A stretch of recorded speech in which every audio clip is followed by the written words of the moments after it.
Hey guys, this is Alex from Oceanland Music, and I have a guilty secret. I love the shit out of girly pop music. Like the Shirelles, Roxy Music, Spice Girls, Nikki Webster, anyone remember that girl? All the way through to Kesha. She is just the bomb. And for that reason, I wanted to do a song breakdown today of a new song by Ariana Grande. It's not that new actually, it's a couple months old, but you know, I just literally heard this just the other day. It's called Into You. Let's have a look at why this song is so catchy. Because whether you like it or you don't, it's damn catchy. First reason why it's so super catchy, and it sort of gets stuck as an earworm in your head, is this thing called simplicity derived from complexity. Now this is something I got from the guys at Puremind, and you know, check that stuff out if you're into any songwriting sort of material, because it is gold. Okay, so basically the idea is that if you get a piece of music that has enough substance to it, enough meat in it, to sort of trick your mind into going like, okay, I need, you know, give me a couple minutes to break this down. You've got your song sort of written for you there, because the mind is going to be engaged doing that for like 4 to 5 minutes, right? So it's just taking it down. You know, basically anything with a complicated beat, an interesting sort of chord progression, a weird little hook. Hip-hop uses a lot of this, basically. Like, you know, the idea of having just a beat and just having that 4-bar loop, but that loop has to be really super interesting, right? So think, you know, something like Hypnotize by Biggie Smalls. Hey Ya is another good one. That's just the same sort of... So this has been a bit of a trope through pop music for quite a while now. So I'm going to get a little bit technical here. It's in the key of F sharp minor, right? So we start on our F sharp chord like that.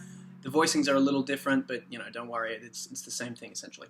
So we've got our F sharp minor, going up to our G sharp minor, then onto that A. That's that next sort of chord that we're going to dig into.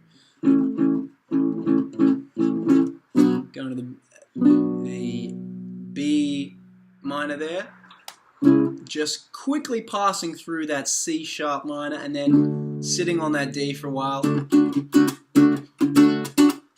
Finally going to the E and then back to the F sharp minor. All we're doing is just running the scope of the F sharp minor scale, right? So it's pretty simple. You're just going simple, okay? Now, there is a slight change in this when it gets to the bridge section, but it's not really much of a change, and this is a pretty common trick of modern pop music. Essentially, what they do is go, well, look, if we change the key or change the chords too much, people are going to be like, what? What the hell is this? This isn't what I was listening to a second ago, and, you know, you'll lose their interest, right? So you want to make it a little bit different, but not too different. So the trick is you just go, you know what? I'll just play the same chords in the same order, starting from a different point, following more or less the same progression. Does the D there, goes to the E there, like we did before. So we go dun, dun, dun. Wait for a little bit, dun, dun, dun, and then you just repeat that twice, and finish on that E major. Now the second interesting thing that it's doing here is the beat itself is kind of a little bit weird. It's a little bit funky. You'll notice that it's got quite a strong sense of groove. It's not just like da da da da. It's not like that sort of robotic thing. It's got a bit of swag to it. If you listen to it closely, it's falling slightly behind the beat when it plays those accents, right? So instead of being right on it, it's just a nanosecond off. And this is the thing that bassists do a lot. They sort of like lean back on the beat is the term.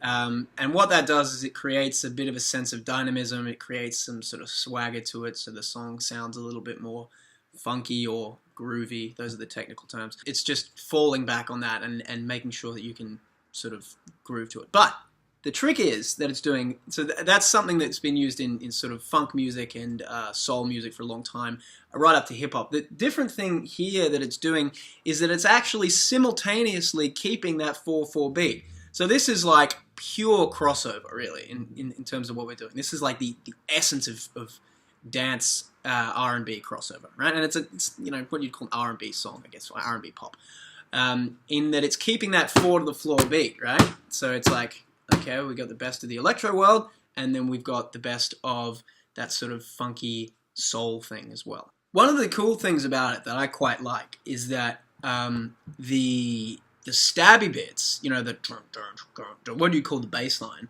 It's really what you'd call a polysynth. The whole chord is essentially one instrument. I mean, there might be an overdubbed bass at the bottom, but essentially it's just this one core thing that's just sort of and that's probably broken up a little bit, but for the purposes of it, it sounds like essentially one instrument.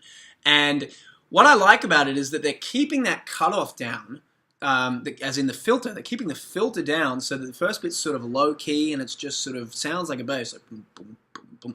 And then when it comes up, when they bring that cutoff up, you're getting these stabby horn sounds that are really kind of punchy, and it's just a bit aggressive. Like it's got just these hints of like overtones of almost dubstep or something, just because of the aggressiveness of the form. But at the same time, it still sort of harks back to this horn sound. I just think it's very clever what Max Martin's done. How can we take those elements of R&B and also have these, you know, this sort of new electro dubby sort of brrr sound and kind of put them all in together? And he's just really, really nicely combined it there, just with that horn sound kind of derived from that polysynth, just going bam, bam, bam, bam. That's essentially it, guys. It's just, we've got that simplicity and complexity. We've got that leaning back on the beat, which is what's creating that danceability. And then that production sheen of just having those two layers of sort of synths. You've got that down low sort of version where it basically just sounds like a bass. Because remember, all synthesizers are literally that. They're synthesizing instruments that already exist. So it, you know, starts out with the bass, and then when it's coming back up, it comes in with this sort of horn stab thing, which is just really cool. I just think it's awesome. Tell me, you know, what did you like about this song? Maybe you hate the song. Maybe, you know, rather pour boiling wax into your ears while flesh-eating spiders eat you from the inside out rather than hear this again. I don't know. So just, you know, leave a comment saying what you thought.